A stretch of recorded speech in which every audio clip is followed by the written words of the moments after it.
बिस्मिल्लाहिर्रहमानिर्रहीम। आज के प्रोग्राम के साथ मैं हूं नुसुल्लाह मलिक। नाज़रीन, डस्का इंतखाबात के हवाले से इंक्वायरी रिपोर्ट की असल रिपोर्ट तो कल मंजर आम पर आएगी, जब ये report election commission of Pakistan में खोली जाएगी। लेकिन कुछ खबरें अभी से बाहर आना शुरू हो गई और एक रिपोर्ट मुबैना तौर पर मीडिया में गर्दिश करती रही, जिसमें फिरदौस आशिक अवान साहब का भी नाम आया और AC का भी नाम आया और ये कहा गया कि इस इलेक्शन के अंदर मुदाखलत की गई। लेकिन असल रिपोर्ट जो इस वक्त इलेक्शन कमीशन ऑफ पाकिस्तान के पास मौजूद है, ये दो रिपोर्ट्स हैं। एक सरकारी अफसरान की निशानदेही की जाएगी कि किस अफसर ने किस कोताही का मुजाहरा किया, उसमें डिस्ट्रिक्ट एडमिनिस्ट्रेशन, पुलिस अफसरान और इलेक्शन कमीशन ऑफ पाकिस्तान के अपने अफसरान भी शामिल हैं। उसके साथ साथ सियासी मुदाखलत किस तरह हुई, ये रिपोर्ट भी इलेक्शन कमीशन ऑफ पाकिस्तान के पास पहुंच चुकी है। लेकिन इलेक्शन कमीशन ऑफ पाकिस्तान के क़वायद व ज़वाबित के मुताबिक इस सील्ड रिपोर्ट को इलेक्शन मेंबरान के सामने ही ओपन किया जाएगा और इस बात का कभी इम्कान है कि ये रिपोर्ट कल चूँकि पब्लिक हो जाएगी इसलिए मंजर आम पर आ जाएगी। अब तक जो रिपोर्ट सामने आई है उसमें कुछ इल्ज़ामात या कुछ ऐसी हकीकतें बनती हुई दिखाई दी हैं, लेकिन जब सही रिपोर्ट सामने आएगी तो उसमें सारे उन अफसरान की भी निशानदेही की जाएगी जो डस्का इलेक्शन में इन्वॉल्व हुए और इस धांधली के पूरे मनसूबे का हिस्सा थे। गोया ये पाकिस्तान तहरीक इंसाफ के लिए एक बड़ा चैलेंज, एक बड़े सदमे का बायस भी हो सकती है। अगरचे पेशबंदी के तौर पर अभी फिरदौस आशिक अवान साहबा ये कहना शुरू हो गई हैं कि रिपोर्ट के अंदर रंग भरने के लिए मेरा नाम इस्तेमाल किया गया, लेकिन जब तक हतमी रिपोर्ट और जो साइंड रिपोर्ट है वो सामने नहीं आती उस वक्त तक इसे मुबैना ही कहा जाएगा। उसके साथ साथ PDM के अंदर फिर जान पड़ी हुई है। शहबाज शरीफ साहब राब्ते कर रहे हैं बिलावल भुट्टो जरदारी से, दीगर सियासी कायदीन से। कुछ इम्कानात इस बात का भी इशारा दे रहे हैं कि पीपल्स पार्टी दोबारा PDM का हिस्सा बन सकती है, लेकिन क्या वाकई पीपल्स पार्टी PDM का हिस्सा बनेगी या नहीं। और इसके साथ साथ मियां नवाज शरीफ की खबरों की नवीद सुना रही थी पाकिस्तान मुस्लिम लीग नवाज।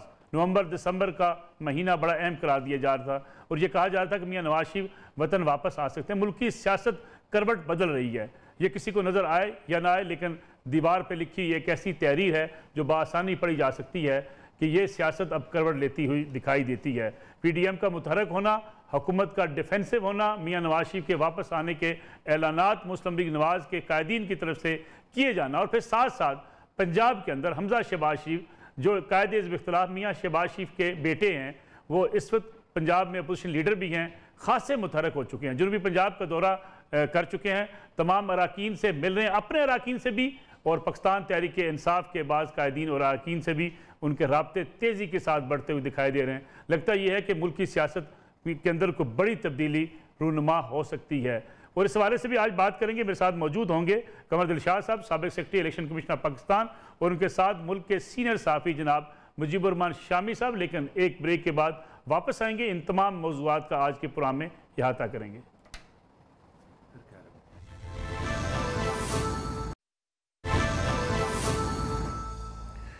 प्रोग्राम एक बार फिर खुशामदीद। हमारे साथ मौजूद हैं जनाब सीनियर तजियाकार और साबिक secretary election commission of Pakistan Qamar Dilshad साहब। कमर साहब, आपका बहुत बहुत शुक्रिया प्रोग्राम में वक्त देने का।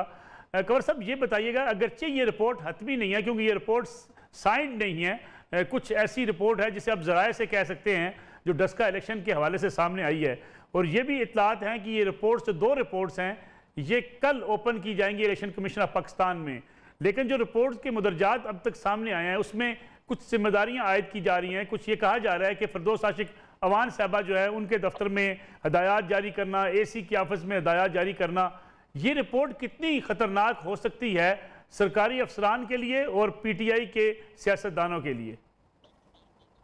देखिए, असूली तौर पर ये बात दुरुस्त फरमाई आपने, लेकिन कल इलेक्शन कमीशन पाकिस्तान का इजलास हो रहा है और वो इस रिपोर्ट के बारे में अपना एक सरकारी जो है अपना बयान जारी करेंगे और साथ उन्होंने ये भी कहना है कि भाई आइंदा हमने क्या इस पर इक़दाम उठाने हैं जो करप्ट प्रैक्टिस में जो शामिल रहे या करप्ट प्रैक्टिस के ज़िम्मे में आए तो उनके खिलाफ हमने क्या एक्शन लेना है। ये कल मीटिंग हो रही है पाकिस्तान इलेक्शन कमीशन के मेंबरान की और चीफ इलेक्शन कमीशनर की, उसमें ये रिपोर्ट के तमाम मंदराज जो हैं वह सरकारी तौर पर जारी कर दी जाएंगी। ये बात दुरुस्त है कि अनसाइंड है, लेकिन बहरहाल इसके तमाम मंदराज जो है वो दुरुस्त हैं, जो मतन है दुरुस्त है, बिल्कुल सही जा रहा है। अब आप आइए आपके सवाल की तरफ। ये बहुत अहम जो है पहली मरतबा पाकिस्तान की तारीख में पहली मरतबा यानी इलेक्शन की तारीख में पहली मरतबा ऐसा हुआ है कि इलेक्शन कमीशन पाकिस्तान ने खुद एतराफ़ किया है कि उनका जो इलेक्शन के जो प्रिजाइडिंग ऑफिसरान हैं वो उन्होंने माली फायदे हासिल करने के लिए वो किसी के कठपुतली बन गए, और साथ साथ उन्होंने असिस्टेंट कमिश्नर के कमरे में, दफ्तर में या घर पे जो मीटिंग हुई उसमें सबसे बड़ी अहम शख्सियात जो है जो शामिल हुई, वो ठीक है फरदौस आशिकवार एक सियासी रहनुमा है, वो अपना पॉइंट ऑफ व्यू पेश करते रहेगी, लेकिन सबसे बड़ी खतरनाक बात जो है वो ये है कि उस्मान बुज़दार वज़ीर आला पंजाब का डिप्टी सेक्रेटरी वहाँ क्या कर रहा था। ये बात बड़ी अहम है और इलेक्शन कमीशन पाकिस्तान इस बारे में गौर खोज करेगा। हमारी इतला के मुताबिक ये है कि मुमकिन है कि ये उस्मान बुज़दार वज़ीर आला पंजाब को इलेक्शन कमीशन पाकिस्तान तलब कर ले या उसके प्रिंसिपल सेक्रेटरी को तलब कर ले कि आप बताएं कि आपका डिप्टी सेक्रेटरी पसरूर में, सियालकोट में, डस्का में असिस्टेंट कमिश्नर के दफ्तर में बैठकर प्रिजाइडिंग ऑफिसरों को हदायत किस हसीब से दे रहा था। तो ये एक बड़ी अहम बात है। दूसरी बात ये जहां तक आता है करप्ट प्रैक्टिस के तहत, तो करप्ट प्रैक्टिस में ये इनके खिलाफ जो है इलेक्शन एक्ट 2017 का जो सेक्शन 167 बहुत इंपॉर्टेंट है। उसमें ये लिखा हुआ है कि जो पोलिंग स्टेशन पर कब्जा करे या पोलिंग स्टेशन में हरासमेंट करे या रिजल्ट टेम्परिंग करे तो उनको वो 3 साल की सजा इसी सेक्शन 174 के तहत दे सकते हैं। अब ये केस बहुत आगे तक जाएगा। इन्होंने उसको बाकायदा चीफ सेक्रेटरी को भी तलब करना है दोबारा, पहले भी वो आए थे, साबिक चीफ सेक्रेटरी और साबिक इंस्पेक्टर जनरल पुलिस, तमाम इतना जो अमला है प्रिजाइडिंग ऑफिसरों को उनके खिलाफ भी FIR कटवाई जाएगी। और ये एक इबरत का निशाना बनाना चाहता है इलेक्शन कमीशन पाकिस्तान अपनी रिट बरकरार रखने के लिए, क्योंकि इलेक्शन कमीशन पाकिस्तान का कहना ये है कि अगर यहाँ हमने कमजोरी दिखा दी तो फिर जो आइंदा जो दिखावत होंगे वो जिसकी लाठी उसकी बहस हो जाएगी और तमाम पोलिंग स्टेशनों पर कब्जा हो जाएगा मुख्तलिफ उम्मीदवारों का। कमर साहब दिलशाद साहब, जो हुकूमत जो पाकिस्तान तहरीक इंसाफ से इसी नारे पे पॉपुलर हुई कि मुल्क के अंदर धांधली हुई, फिर 2013 के इंतखाबात के बाद 35 पेंचर की बात की गई, बड़े इल्ज़ामात लगाए गए।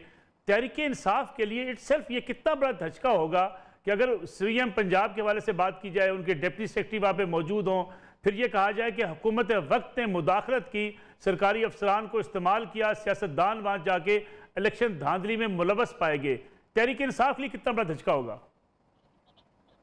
ये तो बहुत नुकसान पहुंचेगा जी। तो मौजूदा हुकूमत का जो साबका बयानिया था उसके भी बरक्स सारा काम हुआ। सूबाई हुकूमत ने पसरूर के टस्के को इंतखाब जीतने के लिए वो सारे करप्ट प्रैक्टिस के हरबे इख्तियार किए, प्रिजाइडिंग ऑफिसरों को अगवा किया गया, उनको गैब कर दिया गया, पुलिस साथ शामिल थी, यानी पुलिस के साथ साथ ये भी चलता रहा कि जी आपने पोलिंग कम करनी है। हमें तो जनाब पहली दफा एहसास हुआ, मामी को 7 साल फेडरल सेक्रेटरी रहे, हमें तो अंदाजा नहीं था कि हमारे प्रिजाइडिंग ऑफिसर इस कदर प्रैक्टिस पे शामिल है। हमें तो ये ख्याल था कि शायद ये कोई गड़बड़ बाहर से होगी, अंदर से होगी, हमारे प्रिजाइडिंग ऑफिसरों पर इस तरह की कोई ऐसी बात नहीं। अब तो साबित हुआ है कि आप पोलिंग स्टेशन खरीद लें, आप प्रिजाइडिंग ऑफिसर क्यों खर्चा करते हैं 4-5 करोड़ रुपए जलसे वलसे पे, आप प्रिजाइडिंग ऑफिसर को खरीद लें और वो अपना खुद ही आपको रिजल्ट बना के आपके घर भेज देंगे। तो ये तो साबित हो गया कि हमारा प्रिजाइडिंग स्टाफ का जो है ये बाकायदा धांधली में मुलव्वस रहा है। जितने भी पाकिस्तान के इलेक्शन हुए हैं इन्हीं की सब कारकर्दगी की वजह से इलेक्शन कमीशन भी बदनाम हुआ, हुकूमतें भी बदनाम होती रही और बाकी सब मामला हुआ। इसका मतलब है कि हमारे प्रिजाइडिंग ऑफिसरों में खराबी है। अब ये जो इलेक्ट्रॉनिक वोटिंग मशीन आ रही है वो भी साबित हो गया नाकाम हो जाएगी। नहीं, प्रिजाइडिंग ऑफिसरों के हाथों में हमारी इलेक्ट्रॉनिक वोटिंग मशीन आ रही है ना, तो ये एक बहुत बड़ा धचका लग गया है हमारी मौजूदा हुकूमत पर भी। और हमारी मौजूदा हुकूमत को चाहिए प्राइम मिनिस्टर पाकिस्तान को कि वो उस्मान बुज़दार को तलब करे कि तुम्हारा डिप्टी सेक्रेटरी वहाँ AC के कमरे में, AC हाउस में, पसरूर में क्या करने गया था, तो पूछे ना अपने उस्मान बुज़दार के साथ। कमर साहब ने वही काम किया। जी कमर साहब, ये भी बताइएगा कि इलेक्शन कमीशन ऑफ पाकिस्तान के रूल्स के मुताबिक क्या इलेक्शन कमीशन सिफारिश करेगा अफसरान के खिलाफ, क्योंकि ये भी कहा जा रहा है कि डिप्टी कमिश्नर और जो पुलिस के इंचार्ज हैं डिस्ट्रिक्ट के, उनके हवाले से भी कुछ रिपोर्ट में कुछ चीज़ें सामने आ सकती हैं, क्योंकि 2 रिपोर्ट्स हैं जो कल इलेक्शन कमीशन ऑफ पाकिस्तान में ओपन की जाएंगी। क्या इलेक्शन कमीशन सिफारिश करेगा या आज खुद इकदाम उठा सकता है? सिफारिश नहीं करेगा। सिफारिश करने मतलब वो केस दब जाएगा ना, जैसे पहले भी केस दबते रहे। इन्होंने डायरेक्ट FIR दर्ज करवानी है ना। जो हमारा इलेक्शन एक्ट 2017 का सेक्शन जो है 167 से लेकर 174 तक, उसमें ये लिखा हुआ है कि जो करप्ट प्रैक्टिस के जो मुतबे पाए जाएंगे उनके खिलाफ इलेक्शन कमीशन पाकिस्तान जो है बाकायदा FIR दर्ज करवाएगा और डिस्ट्रिक्ट कोर्ट एंड सेशन जज सियालकोट की अदालत में इलेक्शन कमीशन पाकिस्तान की तरफ से जो है वो FIR दर्ज करवाई जाएगी इन तमाम ऑफिसरान के खिलाफ जो इसमें मुलव्वस पाए गए। और जहां तक इलेक्शन कमीशन पाकिस्तान के 2 सीनियर ऑफिसरान का जो नाम आ रहा है उसका इलेक्शन कमीशन पाकिस्तान खुद नोटिस लेगा और खुद उनके खिलाफ एक्शन लेगा। उसमें किसी की FIR की दर्ज नहीं है, खुद ही मुमकिन है उनको सस्पेंड करें या उनको अपना तनज़्ज़ुली कर दें या बरतरफ कर दें या दहशत कर दें, ये उनका अपना जो है वो इख्तियारात हैं। लेकिन जो सूबाई गवर्नमेंट का है, प्रिजाइडिंग ऑफिसरान है, चीफ सेक्रेटरी है, IG है, DIG है या AC है, पुलिस के हकाम है, DSP, इंस्पेक्टर, इन सब के खिलाफ जो है इलेक्शन पाकिस्तान ने सेशन जज अपना सियालकोट में है ये अपना मुकदमा दर्ज करने के मजाज भी हैं और करना चाहिए जनाब। अगर वो नहीं करेंगे तो आइंदा इंतखाबात में धांधली के दरवाजे खुल जाएंगे।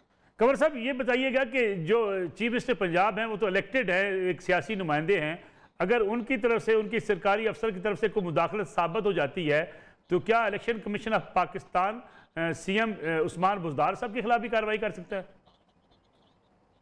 देखा जी, अब ये जो सरकारी मुलाजिम किसी के वफादार नहीं होते, ये जनाब पाकिस्तान के मौजूदा प्राइम मिनिस्टर को भी एहसास होना चाहिए कि ब्यूरोक्रेट किसी का नहीं होता। जब ब्यूरोक्रेट पर हाथ डाला जाता है तो वो सुल्तानी गवाह बन जाते हैं, वैदमाफ गवाह बन जाते हैं। जुल्फ़िकार अली भुट्टो साहब के जितने भी राइट हैंड ब्यूरोक्रेट थे, सेक्रेटरी कैबिनेट डिवीजन वकार अहमद, जिसे पूरी दहशत थी पाकिस्तान भर में, वो पहली रात को ही वैदमाफ गवाह बन गया था प्रेसिडेंट ज़िया-उल हक साहब के सामने। तो उसकी जो 60 पेज की रिपोर्ट मेरे पास मौजूद है जो जुल्फ़िकार अली भुट्टो के खिलाफ थी इलेक्शन में रिगिंग करवाने के बारे में। तो ये सारी चीजें जो हैं, ये तमाम ये जो डिप्टी सेक्रेटरी हो गए, AC हो गया, पुलिस ऑफिसर हो गया, DSP हो गया, प्रिजाइडिंग ऑफिसर हो गई, सब बताएंगे जनाब हमें कहाँ से हकामात मिले, ये सब सुल्तानी गवाह बन जाएंगे। तो ये सब इसको बैरकमेंट अपनी सर से बचानी होती है, सुल्तानी गवाह बन के सर से बच जाएगी कि सब सुल्तानी गवाह बन जाएंगे और ये मालूम हो जाएगा कि ये एक्शन कहाँ से शुरू हुआ और किसने कहाँ से इशारे आए थे। ये बहुत बड़ा एक झटका लगेगा मौजूदा हुकूमत पर भी। इसलिए हम कहते हैं प्राइम मिनिस्टर साहब को चाहिए इससे पहले कि election commission of Pakistan action ले तो अपने वज़ीर आला से बुला के पूछे कि आपका डिप्टी सेक्रेटरी वहाँ क्या करने गया था। कंवर दिलशाद साहब, अगर हम इलेक्शन कमीशन ऑफ पाकिस्तान की बात करें, आप कह रहे हैं इलेक्शन कमीशन ये साबित करना चाहता है कि आइंदा के इंतखाबात में ऐसी धांधली ना हो, लेकिन हम कुछ अरसे से देख रहे हैं कि हुकूमती वज़रा इलेक्शन कमीशन ऑफ पाकिस्तान के खिलाफ चढ़ाई कर रहे हैं, उनको एक तकरीबन मुतजाद बनाने की, मुतनाज़ बनाने की कोशिश की जा रही है।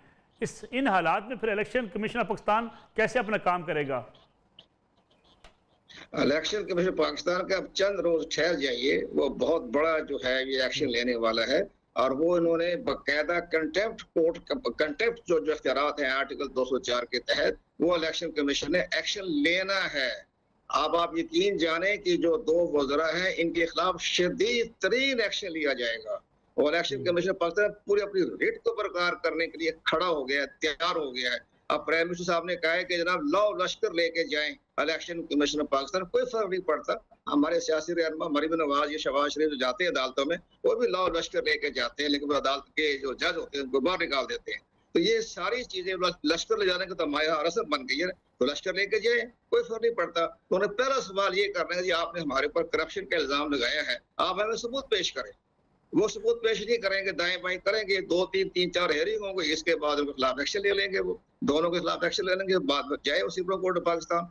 तो वो तमाम सुप्रीम कोर्ट पाकिस्तान दरवाजे खुले हुए हैं, लेकिन एक्शन इलेक्शन कमीशन पाकिस्तान ने तहैया कर लिया है। कमर दिलशाद साहब हमारे साथ मौजूद रहिएगा। क्रिकेट के मैदानों से एक बड़ी खबर है आपको लिए चलते हैं सलमान हैदर के पास, उनके पास। बहुत शुक्रिया सलमान हैदर, मैच की खुशखबरी आपने सुनी, वापस लिए चलते हैं आपको कमर दिलशाद साहब के पास। सेक्रेटरी इलेक्शन कमीशन साबिक हमारे पास मौजूद है। कमर दिलशाद साहब, बात हो रही थी वफाकी वज़रा की, क्या वफाकी वज़रा जिनके खिलाफ election commission of Pakistan action लेता है उनको अपनी जो सीट्स हैं उससे भी डिसीट किया जा सकता है? देखा जी, इलेक्शन कमीशन पाकिस्तान के पास वही इख्तियारात हैं जो सुप्रीम कोर्ट ऑफ पाकिस्तान के पास है। चीफ इलेक्शन कमीशन का स्टेटस जो है वो सुप्रीम कोर्ट के जज के बराबर है और इलेक्शन कमीशन के जितने मेंबर हैं वो हाई कोर्ट के जज के बराबर है। अब ये इलेक्शन कमीशन पाकिस्तान के पास आइन ने तहफ़्फ़ुज़ दिया है कि उनके खिलाफ कंटेम्प्ट ऑफ कोर्ट लगाने के लिए आइन का आर्टिकल 204 वही इख्तियारात हैं जो सुप्रीम कोर्ट पाकिस्तान और जो हाई कोर्ट्स के पास है। तो इलेक्शन कमीशन पाकिस्तान ने जो कंटेम्प्ट जारी किया है वो आर्टिकल 204 के तहत किया है और इलेक्शन एक्ट 2017 का सेक्शन 10 के तहत किया है और 10 का में बकायदा लिखा हुआ है कि वो इलेक्शन कमीशन पाकिस्तान को सजा दे सकता है। अब आसान तरीका ये है, इनके पास आर्टिकल 62(1)(f) के इख्तियारात भी हैं, आर्टिकल 63(1)(g) के भी इख्तियारात हैं।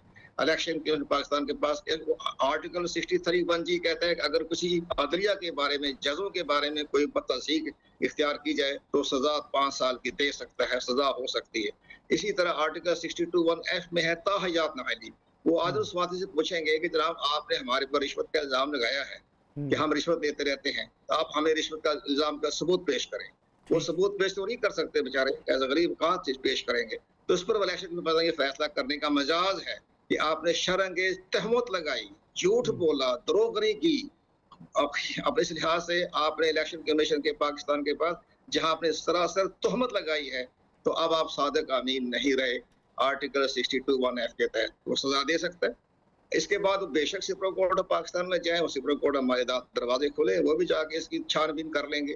लेकिन ये अपनी तरफ से इन्होंने फैसला, बहुत अहम फैसला करना है, ये बहुत तारीखी फैसला कर देंगे ताकि किसी को आइंदा किसी सियासतदान को जरूरत ना हो कि वो इलेक्शन कमीशन पाकिस्तान के बारे में इस तरह की तज़हीक अमीद बात करें या उसको गौर ना करें। ये बातें बड़ी सामने आने वाली है, इसी नवंबर के महीना बड़ा इंपॉर्टेंट है और इसी के आखिर में जाके हमें जहाँ तक खबरें इतलात मिल रही हैं या हमें स्मेलिंग हो रही हैं या खबरें गर्दिश कर रही हैं, तो आपका जो है ये फॉरेन फंडिंग केस से भी आखिरी मरहले से गुजर रहा है। इसका फैसला भी किसी वक्त भी दिसंबर के पहले हफ्ते में आ सकता है। कमर दिल शाह साहब, 35 पेंचर की बात की गई थी, जिस एंकर ने कहा था उसने भी माफ़ी मांग ली, नजम सेठी साहब से डॉक्टर शाहिद मसूद ने आने और माफ़ी मांग ली। इमरान खान साहब के खिलाफ केस पेंडिंग है, वज़ीर आज़म पाकिस्तान के खिलाफ। खान साहब उस केस में जो है वो पेश भी नहीं होते, वो कितना ख़तरनाक हो सकता है वज़ीर आज़म इमरान खान के लिए? ये सारे हमारी अदालतों का सिस्टम आप भी जानते हैं, हम भी जानते हैं, बड़ा पेचीदा, बड़ा तवील, बड़ा सर्द मेहरी से काम करने वाले हमारा अदालती सिस्टम है। अब जिन लोगों को इलेक्शन ट्रिब्यूनल ने नाअहल करार दिया, डिप्टी स्पीकर कासिम सूरी को, तो अभी तक सुप्रीम कोर्ट ऑफ पाकिस्तान अपनी मसरूफियत की वजह से उसको केस को नहीं सुन सका। 2.5 साल तक गुजर गए हैं, 1.5 साल और गुजर जाएगा।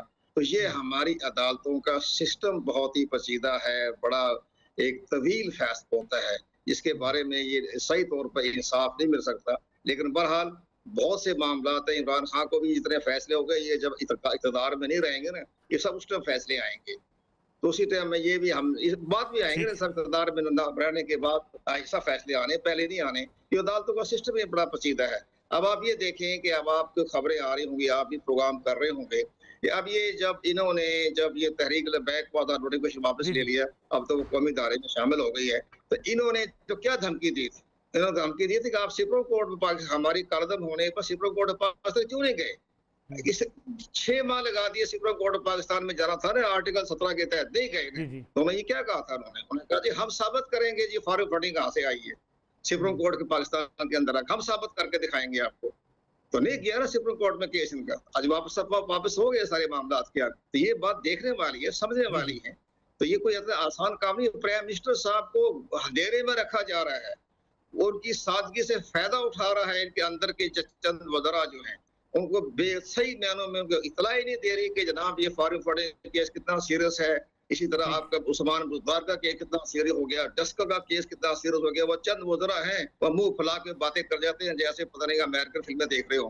तो ये सारी चीजें जो हैं वो प्राइम मिनिस्टर को खुद नोटिस लेना चाहिए, खुद आगे बढ़े और सोचे कि मुझे अंधेरे में कैसे रखा जा रहा है। ये सारी चीजें प्राइम मिनिस्टर साहब को एक्शन लेना चाहिए। इंतहाई सादा आदमी है, वो काम करना भी चाहते हैं और दिन रात काम भी कर रहे हैं, लेकिन उनके वज़रा उनके साथ सिंसियर नहीं है। तो हम ये बार बार आपकी वसादत से तमाम चैनलों हम ये कहते हैं बार बार कि आप अपने वज़रा पर ख्याल रखें कि वो आपके खिलाफ साजिशें कर रहे हैं। बिल्कुल ठीक। कमर दिल शाह साहब बहुत बहुत शुक्रिया प्रोग्राम में वक्त देने का। प्रोग्राम एक ब्रेक का वक्त हुआ है, ब्रेक से वापस आएंगे, बात करेंगे इस वक्त क्या खिचड़ी पक रही है PDM के अंदर, क्योंकि ये भी कहा जा रहा है कि मौलाना फजल रहमान नाराज़ हुए हैं कुछ शहबाज शरीफ साहब से जो कायदे हिज़्ब इख्तिलाफ हैं, और इसके साथ साथ मियाँ नवाज शरीफ की वतन वापसी के जो ऐलानात किए गए थे नवंबर या दिसंबर में, नवंबर आन पहुँचा, क्या मियाँ नवाज शरीफ वापस आ रहे हैं मुल्क की सियासत किस तरफ करवट लेती दिखाई देती है। इस पर बात करें एक ब्रेक के बाद। हमारे साथ मौजूद होंगे मुल्क के मुमताज़ सहाफ़ी और सीनियर तज़कियाकार जनाब मुजीबुर रहमान शामी साहब।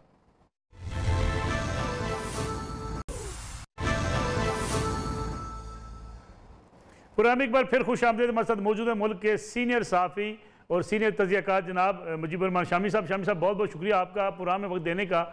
शामी साहब, नवंबर को बड़ा अहम महीना करार दिया जा रहा है। कहा जा रहा है कि end of November foreign funding case का फैसला भी आ सकता है। 2 वफाकी वज़रा जो इलेक्शन कमीशन ऑफ पाकिस्तान की तरफ से उनके खिलाफ भी कोई कार्रवाई हो सकती है। फिर डस्का रिपोर्ट कल मंजर आम पर आ जाएगी। डस्का इलेक्शन में धांधली किस तरह की गई, किस किस की कितनी इन्वॉल्वमेंट थी, उसकी बाकायदा दोनों रिपोर्ट्स कल मंजर आम पर आ जाएंगी। ये हुकूमत के लिए कितनी मुश्किलात का बायस बन सकती हैं? देखें, जो अंदाजे लगाए जा रहे हैं वो अपनी जगह हैं, लेकिन हुकूमत का इमेज तो ज़रूर मुतासर होगा। अभी जो रिपोर्ट आई है इलेक्शन कमीशन की डस्का के हवाले से, वो तो बड़ी ही अफसोसनाक है और वो एक चैलेंज भी है हुकूमत के लिए भी और अदलिया के लिए भी। तो वज़ीर आज़म इमरान खान जब दावा करते हैं अपनी इंसाफ पसंदी का और दावा करते हैं कि कानून की नज़र में सब बराबर होने चाहिए, तो उनको उनके पर लाजिम है कि वो इस रिपोर्ट की रोशनी में इक़दामात करें और उन तमाम अफसरों के ख़िलाफ़ और अपनी पार्टी के लोगों के ख़िलाफ़ कार्रवाई करें जिन्होंने इलेक्शन को चुराने की कोशिश की है और इस तरीके से पूरे इस प्रोसेस का मजाक बनाया है। तो वज़ीर आज़म को इस बात का सबूत देना चाहिए, क्योंकि ये अगर वो इस पे खामोश रहेंगे जी तो फिर वो उनके अपने हक में भी बेहतर नहीं होगा। जहाँ तक दूसरे मामलात का ताल्लुक है, वो भी जब रिपोर्टें सामने आएंगी तो फिर देखा जाएगा कि उसके क्या असरात होंगे और क्या इक़दाम हुकूमत को करने होंगे और क्या अदलिया को करने होंगे और उसके नतीजे में फिर क्या सियासी सूरत हाल पैदा होगी। इससे जब वक्त आएगा तभी पता चलेगा। अभी तो हम सिर्फ अंदाज़ा ही लगा सकते हैं। शामी साहब, जो इस वक्त हुकूमत की सूरत हाल है, हुकूमत महंगाई की वजह से, पेट्रोलियम प्राइसेस, बिजली, फिर गैस क्राइसिस की वजह से एक दबाव का शिकार है। इन हालात में PDM लॉन्ग मार्च करना चाहती है, लेकिन लॉन्ग मार्च के हवाले से अभी तक यकसू नहीं है। कुछ खबरें ऐसी भी हैं कि शहबाज शरीफ साहब से मौलाना फजल रहमान नाराज़ हुए हैं क्योंकि लाहौर से लॉन्ग मार्च का आगाज़ होना, उस पर मुस्लिम लीग नून अभी तक कन्विंस नहीं हो पाई है। लेकिन लॉन्ग मार्च जो है वो बजाते खुद तो कोई मकसद नहीं है ना। उसके नतीजे में आप क्या हासिल करना चाहते हैं? क्या आप तहरीक लब्बैक की तरह का धरना देंगे? क्या आप शाहराहें बंद करेंगे? क्या आप कुछ तो खून के लिए तैयार होंगे? क्या आप मुसल्ला जत्था लेके जाएंगे? यानी आप यानी मकसद क्या होगा? यानी क्या करना चाहेंगे? किस तरीके से लॉन्ग मार्च के जरिए आप दबाव बढ़ाएंगे और हुकूमत का तख्ता जो है उससे उलट जाएगा? इससे पहले भी आप देख चुके हैं, एक मार्च इमरान खान साहब ने भी और ताहिर कादरी साहब ने भी किया था, फिर धरना भी उन्होंने कई दिन तक जारी रखा, लेकिन उसके नतीजे में हुकूमत खत्म नहीं हो सकी थी। लेकिन जो फैजाबाद का धरना था उसके नतीजे में हुकूमत को घुटने टेकने पर मजबूर कर दिया गया था। तो अब देखना यह है कि जो लॉन्ग मार्च है उसके नतीजे में जो धरना है उसको किसको फॉलो करना है। अगर तहरीक लब्बैक को फॉलो करना है तो उसके असरात और होंगे, और अगर PTI को फॉलो करना है तो फिर उसके असरात और होंगे। लेकिन शहबाज शरीफ साहब का अचानक मुतहरक होना, बिलावल भुट्टो जरदारी को टेलीफोन, दीगर सियासी जमातों से राब्ते, ये किस चीज़ की इशारा दे रहे हैं? तो इशारा तो दे रहे हैं कि लोहा जो है वो गर्म हो रहा है और वो चोट लगाने की तैयारी कर रहे हैं। तो लगता ये है कि उनको ये उम्मीद है कि जो रियासती अदारे हैं वो गैर जानबदार होंगे और वो शायद हुकूमत की उस तरह से पुष्टपनाही नहीं करेंगे जिस तरह के उन पर इल्ज़ाम था कि वो कर रहे हैं। तो इन लगता ये है कि कुछ हालात बदले हैं और बदले हुए हालात में ये ज़रा तेज़ी आ गई है इकदाम थे। तो पीपल्स पार्टी दोबारा पीडीएम में आ सकती है इन राब्तों के बाद शामी साहब? देखिए, हो सकता है कि वो पीडीएम में ना आए, लेकिन बाहर रहते हुए भी वो ताउन कर सकती है। एहतजाज में शरीक होने का इशारा तो वो दे रही है। जिस तरह ताहिरुल कादरी साहब के साथ इमरान खान साहब का कोई अलायंस नहीं हुआ था डिक्लेयर्ड, लेकिन दोनों एक दूसरे के साथ ताउन कर रहे थे और एक दूसरे की ताकत बने हुए थे, उसी तरह से पीपल्स पार्टी पीडीएम से अलग रहकर भी उसको तवानाई फराहम कर सकती है या एहतजाज में शरीक हो सकती है। क्योंकि अब मेरा ख्याल ये भी दौड़ लग जाएगी मुख्तलिफ सियासी जमातों में कि वो एहतजाज में शरीक हों। एमकेएम भी ऐसे इशारे दे रही है, तो महंगाई का बोझ उठाने को वो भी तैयार नहीं है और वो समझते हैं कि जो मुश्किल हालात आ रहे हैं अब उनको अपना रास्ता बदलने के बारे में गौर करना चाहिए। तो मेरा ख्याल ये मौसम जो है एहतजाज का शुरू हो रहा है और कोई इस पर पीछे नहीं रहना चाहेगा, आगे बढ़कर लोग जरूर इस पर शरीक होते जाएंगे। शामी साहब, पंजाब में हमजा शहबाज शरीफ मुतहरक हुए हैं खासे पिछले अगर 1-2 माह को देखा जाए, उसके मुकाबले में मरीम नवाज साहबा थोड़ा सा बैकग्राउंड पे गई हैं। आपको लगता है कि इस वक्त शहबाज शरीफ साहब और उनके बेटे ज़्यादा एक्टिव हुए मुस्लिम लीग नवाज के अंदर? जो बयानिए की बात की जा रही थी, मियाँ नवाज शरीफ का बयानिया या शहबाज शरीफ साहब का बयानिया, लेकिन हमजा शहबाज साहब का अचानक एक्टिव होना और मरीम नवाज साहब का बैकग्राउंड पे जाना, ज़रा ये क्या है? देखें, इससे कोई खास फर्क नहीं पड़ता। अगर शहबाज शरीफ साहब की हिकमत अमली कामयाब हो रही है और उससे रास्ता कुशादा हो रहा है, तो फिर उसमें यानी मरियम को परेशान होने की कोई ज़रूरत नहीं है और मेरा ख्याल को परेशान वो है भी नहीं। तो ये एक अब देखिए कि तो क्रिकेट मैच की तरह है कि आप कौन सा खिलाड़ी किस जगह खिलाएंगे, वो कौन सी पोजीशन पे आएगा। असल बात यह है कि आप मैच जीत सकते हैं या नहीं जीत सकते। तो मेरा ख्याल अभी तक की जो कैफियत है उससे लगता ये है कि बहुत तेजकदमी हुई है और मुस्लिम लीग नून जो है और उसके जो हलीफ हैं वो मैच वो अपने हक में देख रहे हैं। शामी साहब, अगरचे इलेक्शन जो हैं वो कबल अज़ वक्त होने के इम्कानात तो कम नज़र आते हैं, लेकिन सियासी जमातें तैयारी करती हुई दिखाई देती हैं। बाज़ जगहों पे पाकिस्तान तहरीक इंसाफ भी एक्टिव हुई है, सियासी जलसे भी हो रहे हैं। क्या लगता है आपको कि इलेक्शन कबल अज़ वक्त हो सकते हैं? देखिए, ये तो अगर इतना दबाव बढ़ा दिया जाए और अगर एक डेडलॉक पैदा हो जाए तो फिर तो ऐसी सूरत हो सकती है। लेकिन अगर दबाव, आप देखिए जैसे टीएलपी जो है उसके चंद हजार लोग थे, लेकिन डेडलॉक पैदा कर दिया डेडलॉक, और उसके नतीजे में एक यू टर्न लेना पड़ा हुकूमत को। जो हुकूमत ये कह रही थी, जिसके वजीर कह रहे थे इनके भारत से रिश्ते नाते हैं और वहाँ से इनकी फंडिंग हो रही है, उसको फिर पाबंदी भी हटानी पड़ी। आज ही नोटिफिकेशन जारी हो चुका है और उसके साथ ऐसा मुआवजा भी करना पड़ा जो अभी तक खुफिया है और उसकी तफसीलात लोगों के सामने नहीं आई। तो अब मसला ये है कि आप कितना दबाव बढ़ाते हैं और कौन सी कुव्वतें आपकी पुष्ट पर होती हैं, इस पे सारी जो सूरत हाल है उसका दारोमदार है। तो ये आने वाले दिन फैसला करेंगे।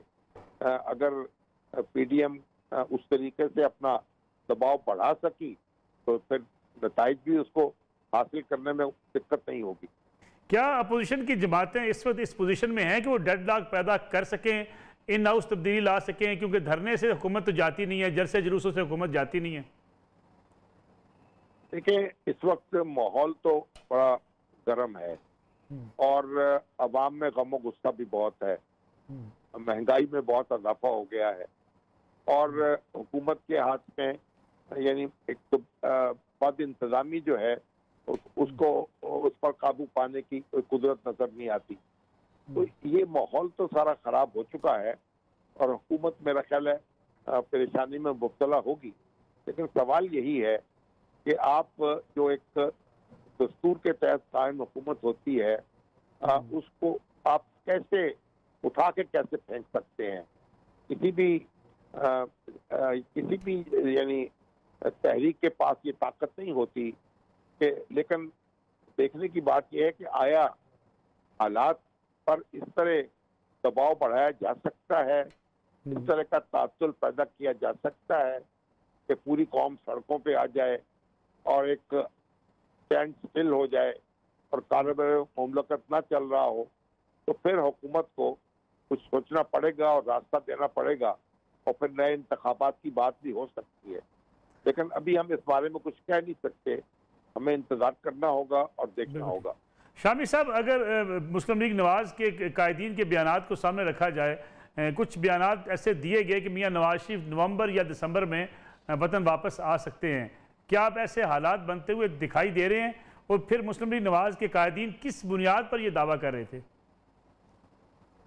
देखिए, ये अगर तो नवाज शरीफ साहब वापस आते हैं, जाहिर है कि वापस आके तो फौरी तौर पर तो उन्हें जेल ही जाना पड़ेगा। तो अगर वो देखेंगे कि नुक्ता इतना दर्जा हरारत इतना तेज हो गया है और इतना बुलंद हो गया है कि जेल में जाने से उनकी तहरीक जो है वो ज्यादा कुव्वत पकड़ेगी, तो वो तशरीफ ले आएंगे। वगरना मेरा ख्याल वो इंतजार करेंगे और जल्दबाजी नहीं करेंगे। लेकिन आने वाले दिन जो है, जी जी जी शामी साहब, आने वाले दिन जो है वो बताते खुद बहुत कुछ बताते चले जाएंगे। वजाहत तो लगता है कि एक हुकूमत जो है दबाव का शिकार है और अपोजिशन जो है उसकी ताकत में इजाफा हो रहा है। शामी साहब, अगर देखा जाए तो मुख्तलिफ हलकों की तरफ से जो हुकूमत को हमायत थी, यह एक तासर था कि वो हमायत हासिल है, उसमें कमी होती हुई दिखाई देती है। इन हालात में हुकूमत के लिए मुश्किलात बढ़ेंगी? देखिए, अगर हम अपनी तारीख पर भी नजर डालें तो जो हमारे रियासती अदारे हैं वो अपना एक जानबदाराना किरदार जो है वो अदा नहीं करते और उसे कभी भी पसंद नहीं करते। तो अगर कोई क्राइसिस पैदा होता है तो उसमें फिर उनके लिए बहुत मुश्किल हो जाती है कि वो उसका हिस्सा बन जाए या उसको उसमें कोई एक तरफ होके कोई ताकत का इस्तेमाल करें। तो ये हमारी तारीख तो यही बताती है। आपको याद होगा कि हमारे जो जुल्फ़िकार भुट्टो साहब हैं, उनके हक में बाकायदा हमारे तमाम जो मुसल्लह अफवाज के सरबराह थे उन्होंने बयान जारी किया था, लेकिन उस बयान के चंद ही रोज के बाद ऐसे हालात पैदा हो गए कि वो उनको अपने पीछे हटना पड़ा और वो कार्रवाई करनी पड़ी, यानी मदाखलत जिसे कहते हैं। तो ये हालात जो हैं वो फैसला करते हैं और ये बड़ी मुश्किल सूरत हाल पैदा हो जाती है। हमारी फौज जो है वो पुलिस की तरह काम नहीं कर सकती, उसको अपना काम करना होता है और अपनी गैर जानबदारी जो है उसकी हिफाजत करना होती है। वो उस तरीके से किसी हंगामे का हिस्सा नहीं हो सकती और मेरा ख्याल अगर ऐसा दबाव बढ़ेगा तो फिर हुकूमत जो है उसके मुश्किलात में इजाफा हो जाएगा। तो मुनासिब बात यही है कि अगर दबाव बढ़ता है तो हुकूमत जो है तो बातचीत का रास्ता तलाश करे और अपोजिशन के साथ बातचीत करके मामलात को तय किया जाए। यही एक अहसन बात है। सियासतदानों को चाहिए कि अपने मामलात अपने हाथ से ना निकलने दें ताकि सूरत हाल जो है उसमें ऐसा बिगाड़ पैदा ना हो जाए कि जिसको संवारा न जा सके। शामी साहब, सियासी हालात बिगड़ते हों तो पार्लियामेंट या सियासी जमातें ही उसमें अपना किरदार अदा करती हैं। मियां नवाज शरीफ साहब के खिलाफ जब धरना था पार्लियामेंट के अंदर, पीपल्स पार्टी ने सपोर्ट किया, हुकूमत बचाने के लिए वो साथ खड़े हो गए। इमरान खान साहब जो अपोजिशन के साथ उनका रवैया है, ये जितनी दूरियां पैदा हो चुकी हैं, इन हालात में आप समझते हैं किसी पॉलिटिकल क्राइसिस में इमरान खान साहब को अपोजिशन से सपोर्ट मिल सकती है? नहीं, सपोर्ट तो नहीं मिल सकती, लेकिन अगर इमरान खान साहब इस बात पर गौर करें तो उनके अपने रवैये में तब्दीली तो लानी चाहिए। अगर वो एक पार्लियामेंट को अपना किरदार अदा करने दें और अपोजिशन को तस्लीम कर लें और फिर मामला पर गौर करके उनका कोई हल निकाला जाए तो ज़्यादा बेहतर बात होगी। और एक पॉलिटिकल प्रोसेस जो है उसको चलते रहना चाहिए और आगे बढ़ना चाहिए। हमारा दस्तूर के तहत एक हुकूमत कायम है, एक तहरीरी दस्तूर पाकिस्तान का है, उसके अंदर रहते हुए सबको अपना किरदार अदा करना चाहिए। अगर हुकूमत यह कहे कि हम अपोजिशन को तस्लीम नहीं करते ठीक है, और इससे हाथ नहीं मिलाना चाहते तो बड़ी मुश्किल सूरत हाल पैदा हो जाएगी। अभी आप देखिए जो इलेक्शन कमीशन की रिपोर्ट आई है दस्का के इलेक्शन के हवाले से, उसके बाद अगर हुकूमत हाथ में हाथ धर के बैठी रहती है तो फिर वो कैसे दावा कर सकेगी कि वो कानून शिकनों के खिलाफ है, वो चोरों के खिलाफ है, वो डाकुओं के खिलाफ है? उसका दावा तो धरे का धरा रह जाएगा। बहुत बहुत शुक्रिया मुजीबुर रहमान शामी साहब, हमारे साथ मौजूद थे। मुल्क के सीनियर सहाफ़ी शामी साहब ने जैसे कहा कि हुकूमत को डस्का इलेक्शन की रिपोर्ट जब सामने आएगी मुकम्मल तौर पर उस पर एक्शन लेना पड़ेगा, वरना हुकूमत के तमाम दावे कि वो कानून शिकनों के साथ नहीं है, वो दावे धरे के धरे रह जाएंगे। नाज़रीन, आज का प्रोग्राम था, अगले हफ्ते आपकी खिदमत में दोबारा हाज़िर होंगे। इजाज़त दीजिए, अल्लाह हाफ़िज़।